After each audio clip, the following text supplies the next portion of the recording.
Hello there, this is Big Benedict. We're playing DmC, Devil May Cry, on Gods Must Die difficulty, and this is mission 5 of 20 total missions. And we are playing on Gods Must Die, which is the new setting for the definitive edition, and it is very difficult. No item usage is required, although that can be sidestepped a little bit by going to the divinity statues and using and buying items simultaneously.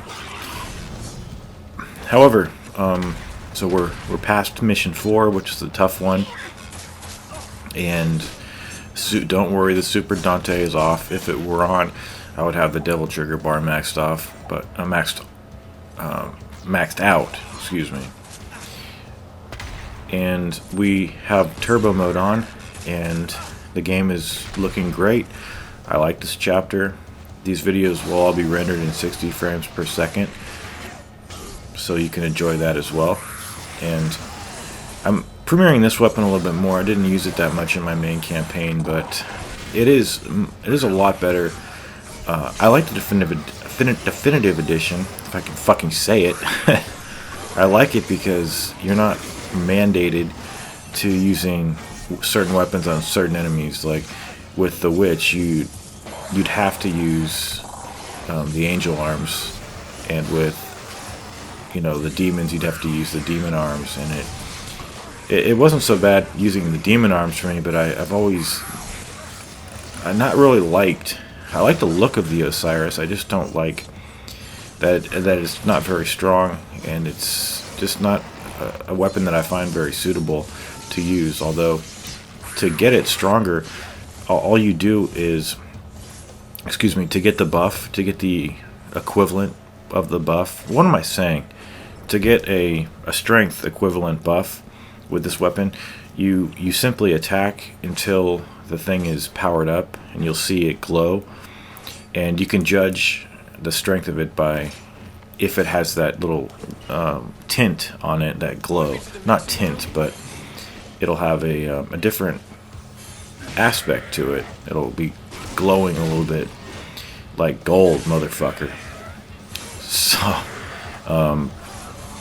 So I think you have to consecutively hit with it. You can't just take a hit and expect to continue to charge the weapon. So that is the crux of that. And what else?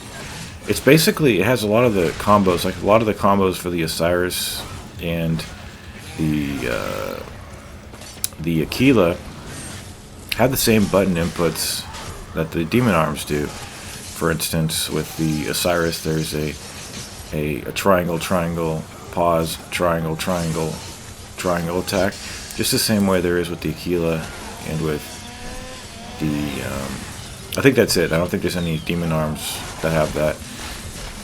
But one thing that I wanted to mention, because it never comes up, simply because it's always something that I think about when I'm playing, not necessarily when I'm talking about this game or talking about strategies for this game. But it's just a nice little touch that I like for this game. I don't know if it's exclusive to the definitive edition, but it's the fact that you can navigate the menu with the right analog stick. It's not just the left analog stick that lets you navigate the menu. I find that nice, because sometimes during a break, I'm reaching for a soda or I'm scratching or something, and my left hand is indisposed, so the only hand on the controller is my right hand. So it is nice to be able that flexibility. Just why not make your game the most accessible and convenient and luxurious game you can.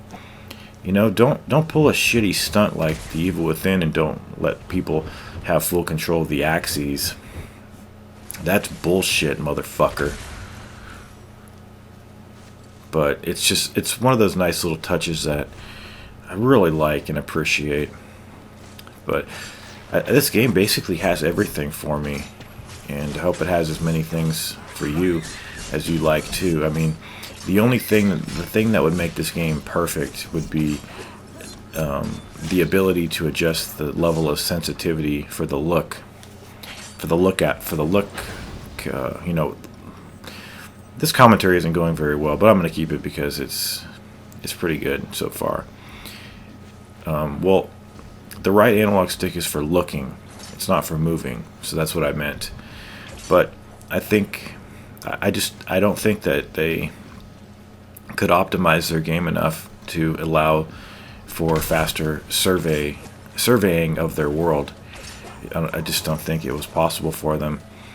But anyway, I pulled this on my last run.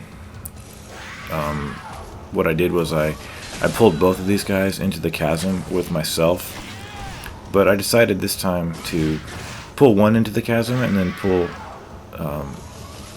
just leave this guy to his own devices, and I'll fight this guy. See that telegraph? If you rewind it, he does a kind of a growl, and I think part of him kind of glows, and he does a nice little telegraph to tell you to watch out for the lunge attack that he's going to do. I had no problems with this chapter. Just make sure you save up your Devil Trigger, because you want to use it on the Dream Runner that's coming up. What else did I want to mention? There are also a couple of... Sometimes when you're using the pulls, and then you press the square button, like you do the pull, like L2 plus square.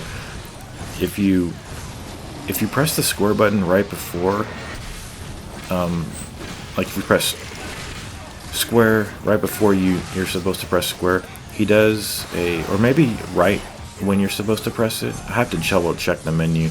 I like that rake move that this weapon has too. It's good.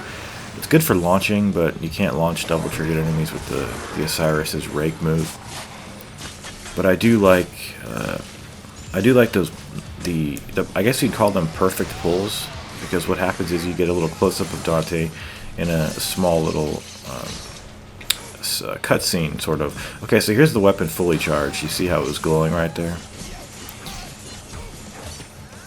But basically, with the Osiris, he does a kick, and with the Angel, this commentary is not very good, is it? I'm trying to do it as good as I can.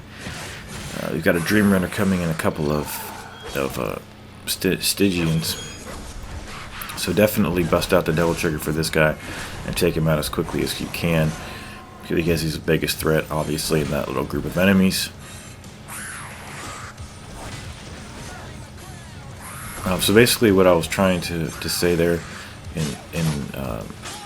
layman's terms is that you can get those perfect button presses of the square button and get those scenes where Dante is doing kicks and punches. But not much remains with this chapter. After this, you'll have a Hell Knight and a Frost Knight to deal with, and then a three-way fight at the end, which is pretty simple. It can be... Oh, no, we're not quite there yet. Actually, maybe we are. I did get ahead of myself.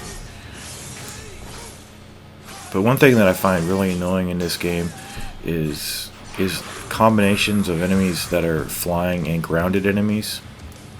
Simply because say for instance this game was made so that when you jump and shoot, or jump and try to do a pull, no matter what, even without the lock-on on, it targets the airborne enemies rather than sometimes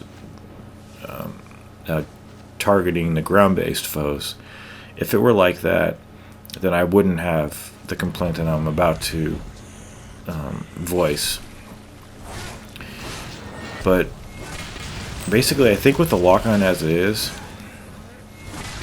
I think that any combination of enemies with ground-based enemies and air-based enemies, I think that it doesn't work that well. And I think that if they're going to have ground-based enemies, that's all they should have. And if they're going to have air-based enemies, I think that's all they should have for a particular wave, because I think it's just too complicated for the system that they have. because it doesn't work 100% of the time, and you need it to work on a difficulty where you get hit 3 times and then you're dead, which is basically what this difficulty is. I mean, sometimes you get like 4 hits, but usually it's I think it's 3 hits and you're dead. Even the lesser Stygians, it's 3 hits, I think. 4 at the very most.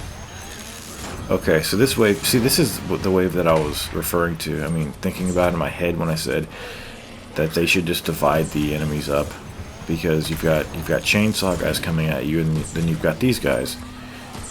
Now, the lock-on is nice to have, but I find it kind of hard to target specific enemies when there's so many ground-based enemies. Now, admittedly, there's just 2 here.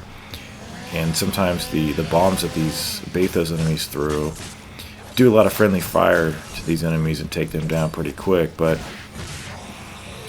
I still, yeah, I just still think that it's annoying to get the airborne enemies killed when the character keeps targeting the ground-based foes, but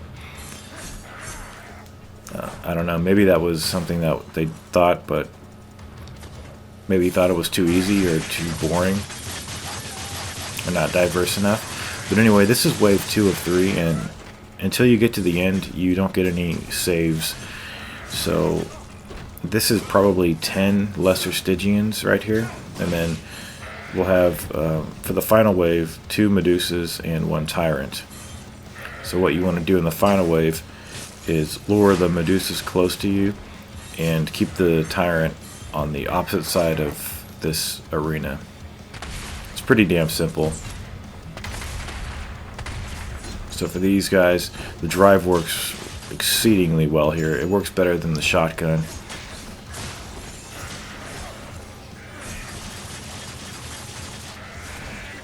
Okay, so this should be the final wave right here. And like I said, just get the Tyrant on the opposite side and take care of these guys.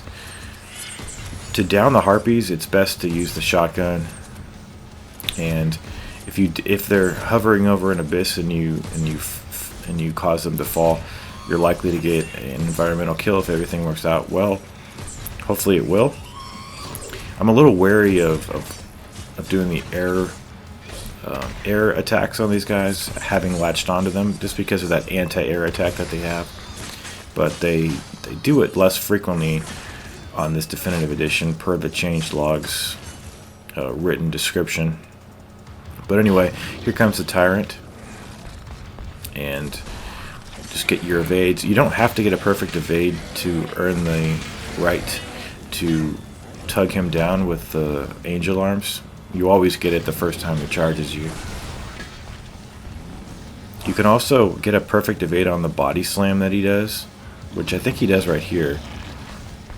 No, he did the charge, but you can perfect evade his body. There, he did that, but you really want to be careful of where you are when you come out of the evade, because it's really easy to get hit.